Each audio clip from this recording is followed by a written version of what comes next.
Hi, everybody. My name is Tyler Ebner, and today I want to talk about why the theory of evolution should not be pushed in public schools like it is today.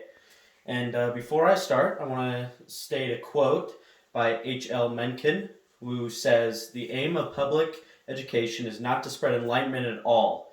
It is simply to reduce as many individuals as possible to the same level, to breed a standard citizenry, to put down dissent and originality."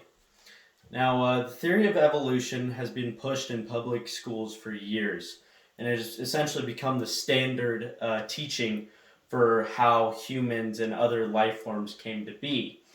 And I was in public schooling when I was in elementary school, and I go to a private Christian school. And from the experience that I gained from the elementary school I went to, I felt like I was kind of put down upon more for being a Christian at the public school than if I had believed in evolution at the Christian school that I go to today. And I want to talk about why this is wrong and what we can do to fix it and what you guys can do to help spread awareness for this. Now, first, I want to talk about the issues that come with pushing evolution. Now, first of all, I want to talk about why evolution is not a foolproof method at all.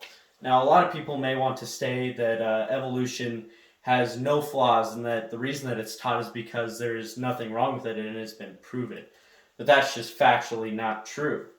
First of all, I want to start with this Bible that I have and this fossil that I provided.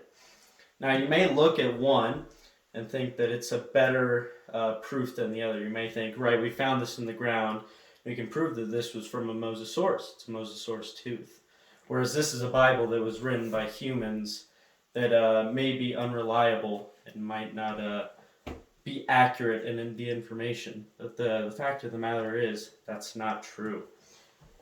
Proof can sometimes be relative, and in my opinion, and from what I've gained from researching, evolution is based on just as much faith as religions are. Now, first, I want to talk about the issues with evolution, such as the dating methods that are in evolution. Now, in everything worth knowing about scientific dating methods, the article Gemma Tarlac talks about dating methods and how they're used to date various things. And in it, she states about trapped charge dating method, which is essentially looks at electric charges in fossils and various things and tries to date them. She states that these techniques are accurate for material ranging from a few thousand to 500,000 years old. Some researchers argue that the accuracy diminishes significantly after 100,000 years, which kind of shows the inaccuracy between some of these dating methods and how a lot of them don't match up, and which kind of shows that maybe not everything that evolutionists use to prove how old the Earth is exactly accurate. And another thing is, what was before the Big Bang? We can never answer that. And let's see, sorry.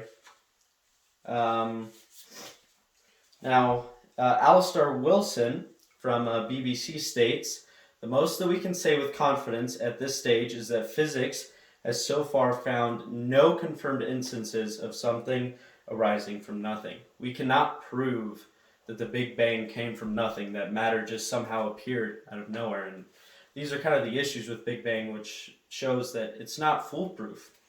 And also, I want to talk about why discouraging people for believing their own beliefs in religion and where we came from really increases depression and anxiety among students, which is not what we want to see for future generations. According to Jose Bertolotte, prominently atheist countries such as China have the highest suicide rate, which is 25.6 people to 100,000 people compared to other countries, which is astounding.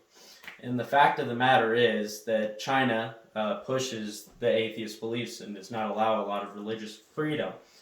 And this is why we shouldn't push these evolutionary theories as being the number one belief, because the fact of the matter is people are allowed to believe whatever they want. And if schools push the theory of evolution over other religions, then essentially this turns people into sheep who just follow whatever is taught to them without really giving any thought to it.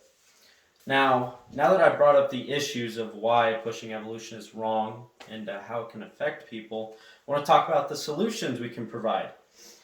So, first of all, inclusiveness has heavily been pushed in public schools, and I believe that we should finally move on to more religious parts. We've been inclusive on race and sexual orientation, which is awesome, but religion is still kind of behind, especially in Christianity. And I believe that evolution and Christianity and other religions can be taught alongside each other without bias. Now, even Darwin's theory of evolution has been taught for hundreds of years in schools. And even Darwin has stated that the fact of evolution is the backbone of biology. And biology is thus in a peculiar position of being a science founded on an improved theory. Is it then science or faith? He's essentially asking, well, is evolution faith as well as religion is, which really shows that evolution should not be pushed as much as it is. And teachers have been banned from saying anything about religion.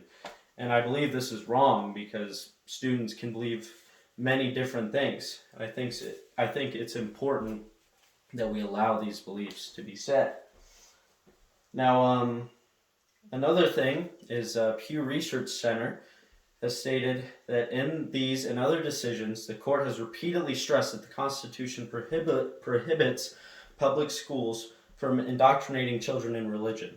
This is not always easy to determine what constitutes indoctrination or school sponsorship of religious activities. I think this is extremely important to realize that there's a fine line between really indoctrinating people into religion or evolution and just talking about it. And Einstein states that science without religion is lame and religion without science is blind. I believe that if we can use religion and science to work together to teach them, then we can create a more inclusive environment while also maybe being more accurate towards science and religion both.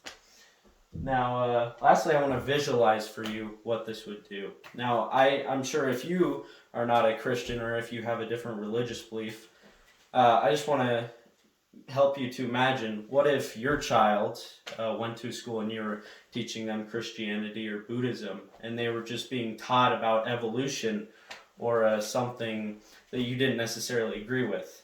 Obviously, this would make you angry because you want your child to be taught the same things that you teach them. So I think that it's extremely wrong for teachers to teach something that parents do not agree with.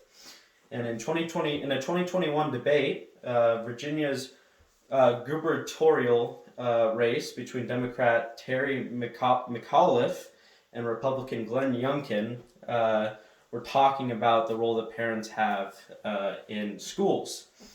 And McAuliffe stated, as a Democrat, I don't think parents should be telling schools what they should teach, while Youngkin stated, you believe school systems should tell children what to do. I believe parents should be in charge of their kids' education. And as you can see, this is a debate against two different political parties, but it's still extremely valid, and that you need to understand what you believe so then you know what your school is teaching. And I think that the school should work alongside the parents so that every single belief can be represented in school systems, because every single belief is valid no matter how much proof there is towards it, because every single belief or scientific piece of data can be disproved. And lastly, I want to talk about what you can do to help with this. Now, I would highly encourage that if you feel strongly about this, that you talk to the governing officials and the school boards in your area about not pushing these the theory of evolution and scientific things that they try to prove are 100%, where there are a lot of different beliefs that could exist. And the thing is, we don't want the children and the generation of the future to just be led like sheep. As As Abba Comer states, we will not be led like sheep to the slaughter. I think this is extremely valid, and that we need to know what to believe. And if future generations are just led willy nilly, then truly our democracy and our society will fail. And I think it's extremely important that we prevent the pushing of evolution in schools, and that we advocate for more religious freedom and more freedom in belief in public schools. And thank you so much for listening to my presentation. And here are my sources, and I hope you have a great rest of your night. Thank you.